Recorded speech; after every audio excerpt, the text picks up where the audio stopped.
तनिया लग में रह जा हई फल बर मसिया बता जा नया जागल बजो सुन बिगाड़ तू हो सुनाया जागल बजो सुन बिगाड़ तू हो नहीं हमारा कैसे अब छुआ छुआ छुआ छुआ शाम है धुआं धुआं ओ ला ला ला ला ला मारो भतार उठा के लुआ ला ला ला ला ला शाम है धुआं धुआं ओ ला ला ला ला ला मारो भतार उठा के लुआ मिक्स बाय डीजे सहाबुद्दीन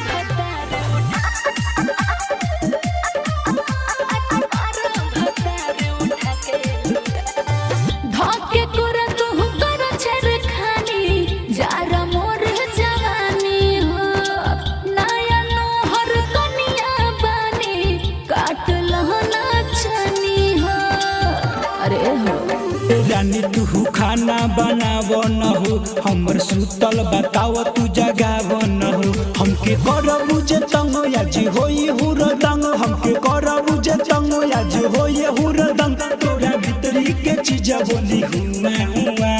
हुआ हुआ शाम है धुआं धुआं ओ ला ला ला ला ला मारो भतार उठा के लुआ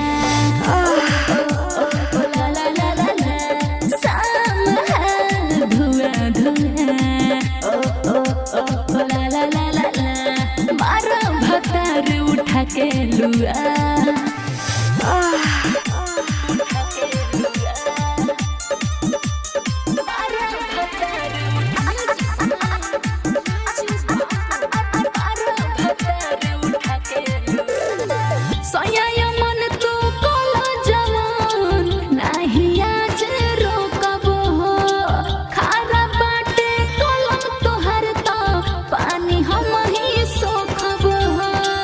राइटर सूरज के बात तू मान ल न हो विक्रम अनमोल के पहचान ल न हो यदि बुझे पास न होई बरदास यदि बुझे पास न होई बरदास तोरा ना पम जवानी के कुआं कुआं कुआं कुआं शाम है धुआं धुआं ओ ला ला ला ला ला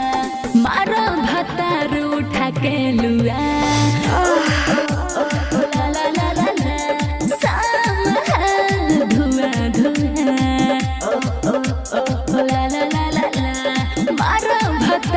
उठा के लुआ